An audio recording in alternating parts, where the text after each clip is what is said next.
Hello everyone, welcome to सोच आइए सकीन। आज हम एक और नई केस स्टडी को समझेंगे और किस तरीके से केस स्टडी में हमें क्वेश्चन पूछा गया है, हमें किस तरीके से उसकी प्रैक्टिकल अंडरस्टैंडिंग को समझना है।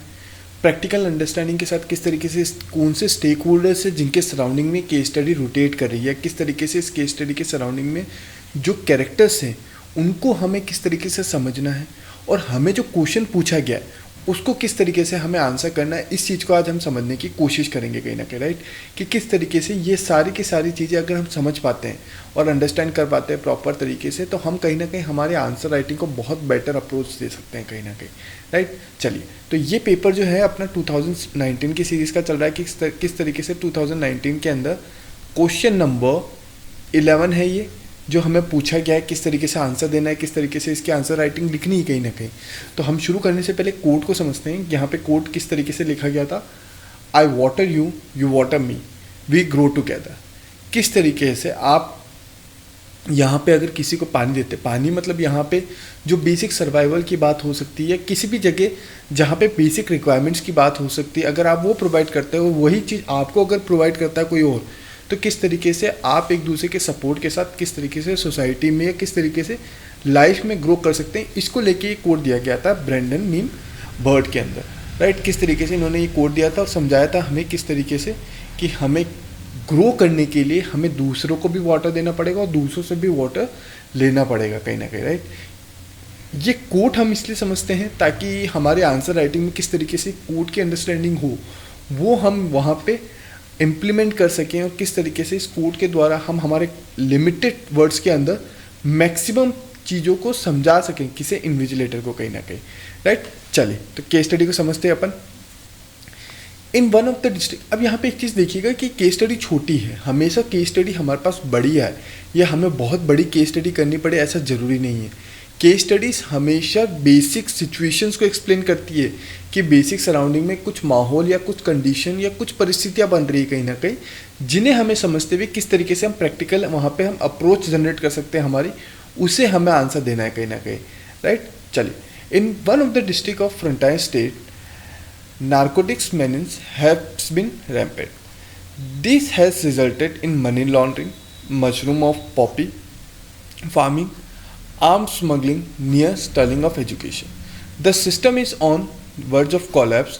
The situation has been further worsened by unconfirmed reports that local politicians as well as some senior police officers are providing superior patronage to the drug mafia. किस तरीके से यहाँ पे प्लेस के अंदर फ्रंटायर स्टेट, मतलब ये बहुत अच्छा स्टेट है कहीं ना कहीं, जहाँ के डिस्ट्रिक्ट के अंदर मनी लॉन्ड्रिंग, नारकोटिक्स, इन सब को लेके या स्मगलिंग को लेके या एजुकेशन सिस्टम किस तरीके से बेकार हो रखा है, इन सब को लेके कंडीशन बड़ी बिगड़ी हुई है कहीं ना कहीं, और इस वजह से कहीं ना कहीं सोसाइटी में एक हार्मफुल इम्पैक्ट आ रहा है। अब इसके अंदर बोला गया है, further once by the unconfirmed reports that local politician as well senior officers are providing surreptitious patrols to the drug mafia. At that point of a time, a woman police officer know her skills in handling such situation is appointed as a superintendent of police to bring the situation to normalcy.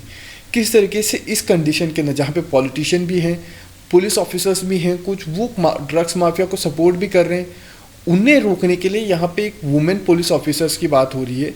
किस तरीके से वो अपने आप को समझती है कि बहुत स्किल हैंडलिंग है, कि इस तरीके की कंडीशन को हैंडल कर सकते हैं एवरीथिंग, वो वहाँ पे आते हैं to appoint as a superintendent of police, वहाँ पे एज ए पुलिस के हेड के तौर पे आते हैं to bring the situation normal से।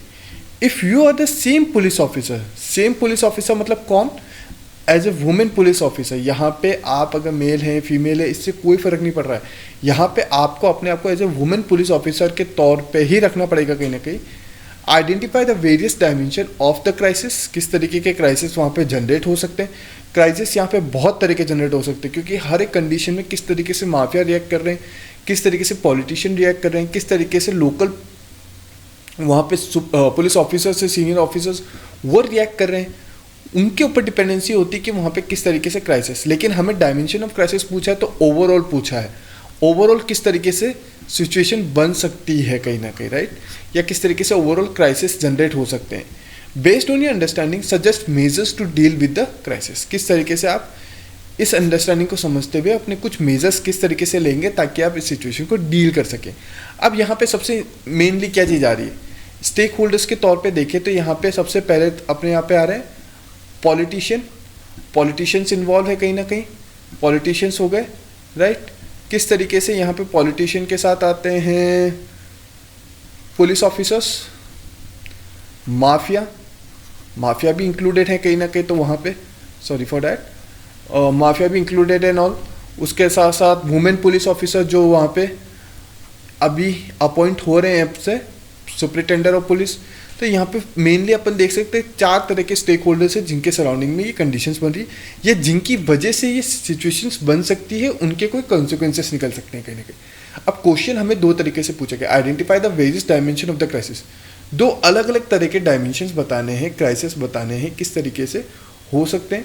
मतलब यहाँ पे एक तो डायमेंशन ऑफ क्राइसिस को बताना है और understanding suggest measures to deal with, हमें एक बार प्रॉब्लम्स भी बतानी है और उनके मेजर्स मीन सोल्यूशन भी दिखाने हैं यहाँ पे कहीं ना कहीं, किस तरीके से इन सिचुएशंस में हम किस तरीके से रिएक्ट कर सकते हैं कहीं ना कहीं। अब यहाँ पे सबसे पहले हमने देखा था कि हम हमारी आंसर राइटिंग के अंदर कहीं ना कहीं फैक्ट्स को इंक्लूड कर सकते हैं, कोर्स को इंक्लूड कर सकते हैं, शुरुआत में इंट्रोडक्शन से शुरुआत कर सकते हैं, या फिर केस स्टडी की अंडरस्टैंडिंग को समझाते हुए शुरुआत कर सकते हैं। तो आपके ऊपर डिपेंड करता है यहाँ पे अपन किस तरीके से शुरुआत करें। यहाँ पे मैंने जनरली एक केस स्टडी को लेते हुए ही जो वुमेन ऑफिसर्स की बेसिक इंट्रोडक्शन को या उनके जो पावर्स है उनकी बेसिक इंट्रोडक्शन को समझाने की कोशिश की है। The situation is opponent district seems dotting with social administrative system inching towards a total collapse. Consequently, the prevalence of such a scenario must be leading to the wastage of human and social capital, rise in crime rates, endangering the future perspectives of the district and its people. The district is grappling the merit problems which have various dimensions of the crisis summarized as below. किस तरीके से यहाँ पे बोला है कि अगर इस तरह की सिचुएशन है किसी स्टेट के अंदर या किसी डिस्ट्रिक्ट के अंदर, स्टेट के डिस्ट्रिक्ट के अंदर, तो वहाँ पे किस तरीके से बहुत ह्यूमन और कैपिटल और फ्यूचरिस्टिक में हार्मफुल डिसीजंस हो सकते हैं या हार्मफुल इम्पैक्ट्स देखने को मिल सकते हैं जो अभी हमें शायद समझ में नहीं आ रहे लेकिन फ्यूचर में बहुत बड़े लेवल पे हो सकते हैं कहीं ना कहीं। तो उसकी सिर्फ एक छोटी सी ग्लिम्स दी है कि किस तरीके से वो सिचुएशन बन सकती है। मीन्स यहाँ पे आपकी अप्रोच जो है वो फ्यूचरिस्टिक भी देखनी चाहिए कहीं ना कहीं कि किस तरीके से फ्यूचर में आप किस तरीके से रिएक्ट कर पाएंगे अगर ऐसी हार्मफुल सिचुएशन को रोका नहीं गया तो कहीं ना कहीं, राइट। चलिए, सबसे पहला बताया था हमें कि various dimension of the crisis, किस तरीके से क्राइसिस जनरेट हो सकते हैं यहाँ पे। ओके, पहला आता है legal dimensions. The activities like money laundering, poppy farming, arms smuggling, imitating from the narcotics menace are legally prohibited under the respective law. किस तरीके से, सबसे बड़ी दिक्कत क्या है, हमारे कॉन्स्टिट्यूशन में भी हम बोलते हैं कई बार, या हमारे जो लीगली लॉज हैं, रूल्स रेगुलेशंस हैं, पॉलिसीज़ हैं, उन सब के अंदर भी कहीं ना कहीं लीगल डायमेंशन के तौर पे देखा जाए मनी लॉन्ड्रिंग, करप्शन और मीन्स स्मगलिंग या जो पॉपी फार्मिंग्स हो गई, ये सब बहुत इलीगल वे में माना जाता है, ये सब गलत है कहीं ना कहीं। अगर ये सबसे बड़ा हम देखें तो क्राइसिस क्या है, कॉन्स्टिट्यूशन और लॉ के हिसाब से जो सोसाइटी में रूल्स रेगुलेशन पॉलिसीज़ हैं उनके हिसाब से सबसे बड़ा तो लीगल डायमेंशन ही क्राइसिस आए ना। क्यों? क्योंकि यहाँ पे ये सब सोसाइटी में नहीं करना है। हम एथिक्स पढ़ते हैं, एथिक्स के अंदर इंटीग्रिटी, ऑनेस्टी सब समझते हैं, बट वहाँ पे हम लीगल और इलीगल को भी समझते हैं किस तरीके से हमें हमेशा कॉन्स्टिट्यूशन के अकॉर्डिंग सोसाइटी को रन करना है कहीं ना कहीं, और किस तरीके से सोसाइटी को भी कॉन्स्टिट्यूशन के रूल्स रेगुलेशन को एक्सेप्टेंस में लेते हुए अपने आप को मैनेज करना है। तो यहाँ पे सबसे बड़ा प्रॉब्लम क्या है, सबसे बड़ा क्राइसिस क्या देखने को मिलेगा, लीगल डायमेंशन सबसे बड़ा क्राइसिस आएगा, क्योंकि लीगल डायमेंशंस को फॉलो ही नहीं किया जा रहा है कहीं ना कहीं। सेकेंड आएगा सिक्योरिटी डायमेंशन।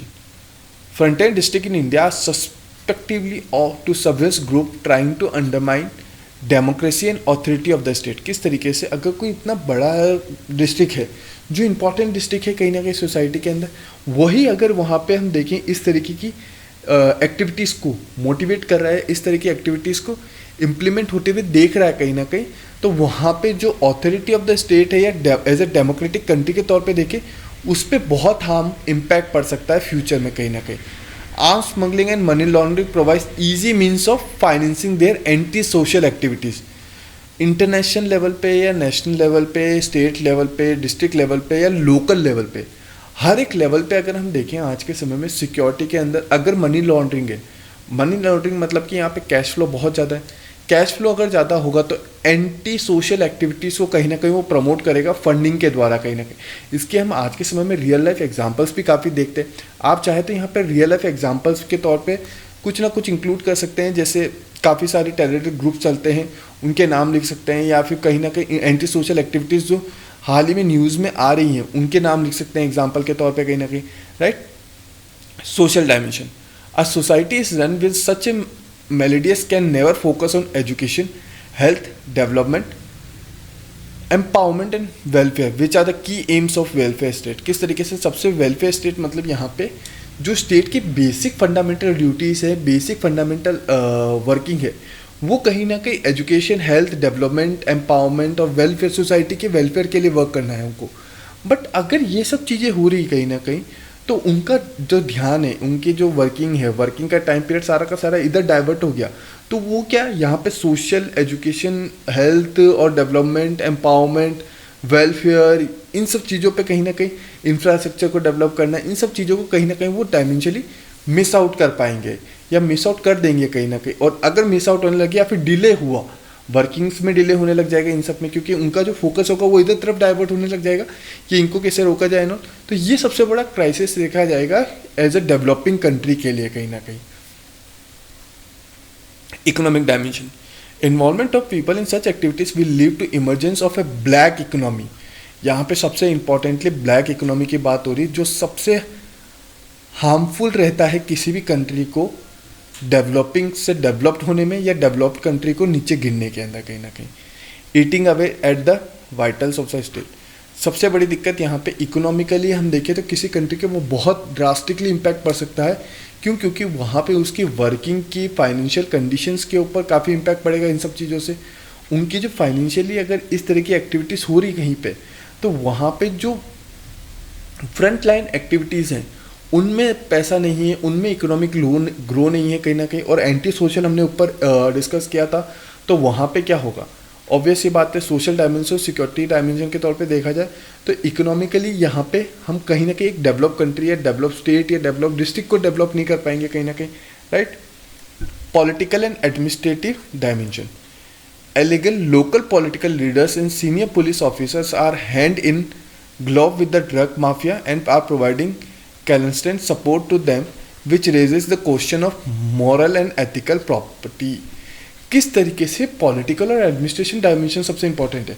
क्यों? क्योंकि आज के समय में हम यहाँ पे देखते हैं कि हमारी जो सोसाइटी रन करती है वो दो मेजर फैक्टर्स के ऊपर रन कर सकती है, एक तो पॉलिटिशियंस के ऊपर और या फिर हमने देखा था एक पुलिस ऑफिसर्स भी इंक्लूडेड है कहीं ना कहीं। तो एडमिनिस्ट्रेशन डिपार्टमेंट ही अगर इंक्लूड होने लग गया और अगर पॉलिटिशियन लीडर्स ही इंक्लूड हो गए तो वहाँ पे क्या होगा, कहीं ना कहीं ये डायमेंशन सबसे इंपॉर्टेंट है। क्यों? क्योंकि ये बाकी सबकी वर्किंग को बहुत ज़्यादा इम्पैक्ट करेगा या बाकी नीचे तरफ वर्किंग के अंदर बहुत ज़्यादा डेफिनेशंस को डाइवर्ट कर सकता है कहीं ना कहीं, राइट। तो हम इस पॉइंट को भी इंक्लूड कर सकते हैं। यहाँ पे डायमेंशन और क्राइसिस और भी ज़्यादा हो सकते हैं, ये आपके ऊपर डिपेंड कर सकता है कि आप किस तरीके से और इस चीज़ को इम्प्लीमेंट करते हुए, सोचते हुए, प्रैक्टिकल अप्रोच को समझते हुए लिख सकते हैं कहीं ना कहीं, राइट। यहाँ पे लीगल लिखा, यहाँ पे हमने सिक्योरिटी लिखा, सोशल डायमेंशन लिखा, इकोनॉमिकल डायमेंशंस लिखा या फिर पॉलिटिकल डायमेंशंस लिखा। अब जैसे पॉलिटिकल एडमिनिस्ट्रेशन डायमेंशन को हम अलग अलग भी एक्सप्लेन कर सकते हैं कहीं ना कहीं। सोसाइटल वे में किस तरीके से जनरल पब्लिक के डायमेंशंस को, पॉइंट ऑफ पर्सपेक्टिव को भी क्राइसिस के तौर पे दिखा सकते हैं। यहाँ पे हम उसी के अलावा डेवलपिंग कंट्रीज़ के तौर पे भी देख सकते हैं, या डेवलपिंग स्टेट का हमने सोशल डायमेंशन के अंदर ऑलरेडी इंक्लूड कर दिया है। तो यहाँ पे किस तरीके से ये आपके ऊपर डिपेंड कर सकता है कि आप इनको और किस तरीके से मैनेज कर सकते हैं। यहाँ पे और भी पॉसिबल चांसेस है, हमने यहाँ पे टर्म्स को समझाने की कोशिश करी। यहाँ पे आप चाहें तो कहीं ना कहीं इनको एक डायग्राम की फॉर्म में समझा सकते हैं। डायग्राम के साथ साथ हो सकता है कि किस तरीके से डायग्राम के अलावा एक चार्ट के फॉर्म में समझा सकते हैं कि ये फैक्टर्स अफेक्टिंग क्राइसिस जनरेट हो सकते हैं डायमेंशनली, जिनके अंदर हम नेम्स दे दें अलग अलग तरीके से और मोर एंड मोर टर्म्स को इंक्लूड करें कहीं ना कहीं, राइट। ये तो था हमारे क्वेश्चन का पहला पार्ट। अब यहाँ पे दूसरा पार्ट आता है measure to deal with the crisis. अब वहाँ पे एज ए वुमेन आप इम्प्लीमेंट हुए तो आपको वो भी ध्यान रख, अभी तक तो ऊपर वाले में हमने अपने आप को एज ए वुमेन नहीं, एज ए जनरल वे में डिस्कस करने की कोशिश की, जनरल वे में बताने की कोशिश करी थी कहीं ना कहीं। यहाँ पे आपको measures to deal with the crisis मतलब आपको as a women police inspector के तौर पे समझना है, वुमेन पुलिस ऑफिसर्स के तौर पे समझना है कि आप किस तरीके से रिएक्ट करेंगे कहीं ना कहीं. Since the problems are permeated through social, political, administration structure, my response as a lady superintendent of police should be calculated, precise and swift with long-term implication in mind. किस तरीके से यहाँ पे सबसे बड़ा मेजर क्या होगा अगर मैं किसी क्राइसिस के साथ डील करने जा रही हूँ. यहाँ पे as a lady superintendent of police की तरफ पे बात करनी है आपको. किस तरीके से अगर मैं डील करने जा रही हूँ तो मेरी जो डीलिंग होगी वो मतलब कि जो भी स्टेप्स होंगे, जो भी मैं यहाँ पे डिसीजंस लेने वाली हूँ वो बहुत ही कैलकुलेट, प्रिसाइज और स्विफ्ट होने चाहिए. किस तरीके से वो लॉन्ग टर्म इम्प्लीकेशन पे ध्यान देना चाहिए.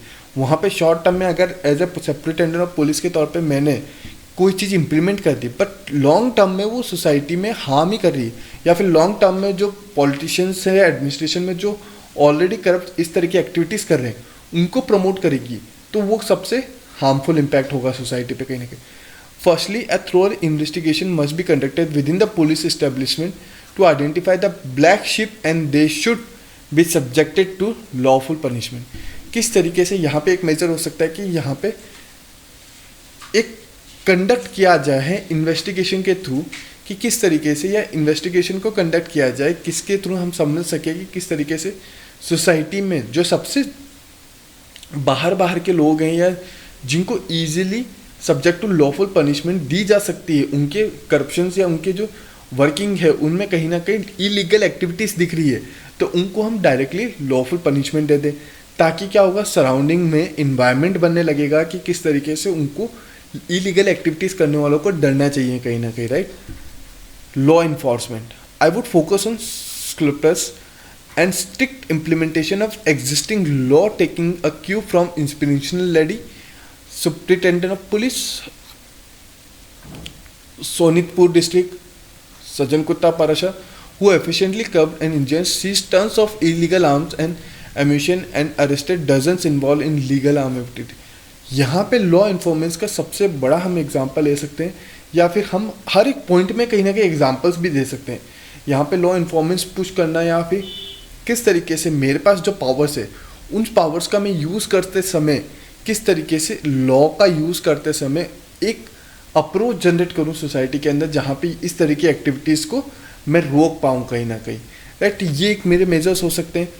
Taking help from border security forces since my district lies in the frontier state there is a possibility of involvement of transnational elements. For this the police must act as a tandem with the border security person because with rigorous patrolling and search operation local elements can be isolated. किस तरीके से मैंने देखा है यहाँ पे मेरा जो फ्रंटाइन डिस्ट्रिक्ट है मतलब कि दूसरी नेशन की बॉर्डर्स पे भी अटैच हो रहा है कहीं ना कहीं, तो मैं यहाँ पे किसने बॉर्डर सिक्योरिटी फोर्सेस जो हैं जैसे आर्मी हो गई या कोई किसी भी तरह की जो फोर्सेस हैं वहाँ पे जो तैनात है उनकी हेल्प लेते हुए यहाँ पे, क्योंकि यहाँ पे हो सकता है कि ये एक्टिविटीज़ हो रही है तो ये एक्टिविटीज़ ज़रूरी नहीं कि आपकी स्टेट या डिस्ट्रिक्ट के अंदर ही हो रही है, ये बाहर से मतलब कि ट्रांसनेशनल एलिमेंट्स भी इंक्लूड हो सकते हैं कहीं ना कहीं. तो यहाँ पे आपकी अप्रोच देखिए किस तरीके से दिखती है कि आपने समझा हर एक पर्सपेक्टिव को, तब जाके आपने आंसर्स बनाए. अपने आंसर्स के अंदर हर एक पर्सपेक्टिव को ध्यान रखते हुए ट्रांसनेशनल पर्सपेक्टिव जैसे एलिमेंट्स इन सबको भी ध्यान रखते हुए इंक्लूड किया कहीं ना कहीं. जैसे मैं यहाँ पे हो सकता है बॉर्डर सिक्योरिटी पर्सनल के उनकी हेल्प लूँ किसमें, पेट्रोलिंग में. पेट्रोलिंग ज़्यादा से ज़्यादा अगर सख्त कर दी जाएगी तो हो सकता है कि वहाँ पे जो इस तरह की इलीगल एक्टिविटीज़ कर रहे हैं उनको परेशानी होने लग जाए तो वो चीज़ें रुक जाए. Search operation for local elements can be isolated. किस तरीके से जो नेशनल फोर्सेस हैं, नेशनल बॉडी की फोर्सेस हैं, उनकी हेल्प लेते हुए सर्च ऑपरेशन चल रहे हैं, क्योंकि already local police officers already include है. तो आपको पता नहीं आप सर्च ऑपरेशन करने जाएंगे तो वहाँ पे आपको सब कुछ सपोर्ट मिलेगा ही मिलेगा. तो आप एक्सटर्नल फोर्स को इंक्लूड कर रहे हैं कहीं ना कहीं. इंटरनल फोर्स तो आपके पास है ही है, एक्सटर्नल फोर्स का भी यूज़ कर रहे हैं. क्यों? क्योंकि वो आपके स्टेट के डिस्ट्रिक्ट के अंदर ऑलरेडी एप्लीकेबल हो रहे हैं कहीं ना कहीं. Going beyond just law enforcement, I would also discuss the social dimension of the problems with the administrative officers like district magistrate. किस तरीके से डिस्ट्रिक्ट मैजिस्ट्रेट्स के साथ मैं उनके साथ बात करके इस चीज़ का सॉल्यूशन निकालूँ और suggest to involve other begin actors like NGOs, panchayat head etcetera.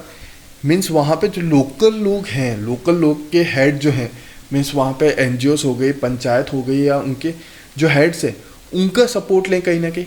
Acting in A concert way of indulging education and addressing the issue is hospitality.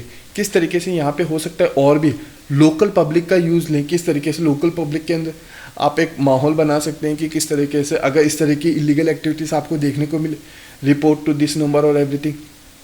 तो ये कहीं ना कहीं इस तरीके के मेजर्स आप ले सकते हैं। मेजर्स और भी हो सकते हैं कहीं ना कहीं जो आप इसके अंदर इंक्लूड करें, बट हम यहाँ पे सिर्फ बेसिक आइडिया ले रहे हैं कि किस तरीके से आंसर लिखे जा सकते हैं, राइट।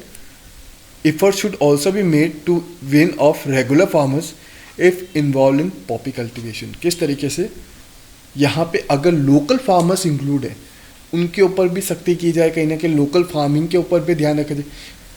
यहाँ पे एक चीज़ का ध्यान रखिएगा कि हम हर एक तरह की एक्टिविटीज़, इलीगल एक्टिविटीज़ का बात कर रहे थे। यहाँ पे पॉपिंग फार्मिंग की भी बात कर रहे थे, यहाँ पे हम स्मगलिंग की भी बात कर रहे थे, यहाँ पे हम अलग अलग तरह की और भी एक्टिविटीज़ हो रही थी उनकी बात कर रहे थे। तो यहाँ पे बहुत तरह की एक्टिविटीज़ हैं, यहाँ पे आर्म और करप्शन वाली एक्टिविटीज़ भी हो रखी हैं। तो हम हर एक एक्टिविटीज़ में जो उनके रूट कोज हैं उनको पकड़ें कहीं ना कहीं, और रूट कोज पकड़ के उनके अकॉर्डिंग ही हमारे क्राइसिस को हम मैनेज कर सकते हैं या मेजर्स ले सकते हैं उसके अकॉर्डिंग। तो आप इस पॉइंट को भी यहाँ पे एक्सप्लेन कर सकते हैं, राइट। तो ऐसे कई सारे पॉइंट्स हो सकते हैं जिससे हम कहीं ना कहीं आज के समय में लिख सकते हैं और बेटर आंसर्स को डेवलप कर सकते हैं कहीं ना कहीं, राइट। चलिए, तो होपफुली आपको ये चीज़ क्लियर हुई कि किस तरीके से क्वेश्चन नंबर 11 को हम 2019 के पेपर में लिखा जा सकता था कहीं ना कहीं, राइट। चलिए, तो मिलते हैं अपन नेक्स्ट लेक्चर के अंदर। Till that time, thank you everyone, take care, bye bye.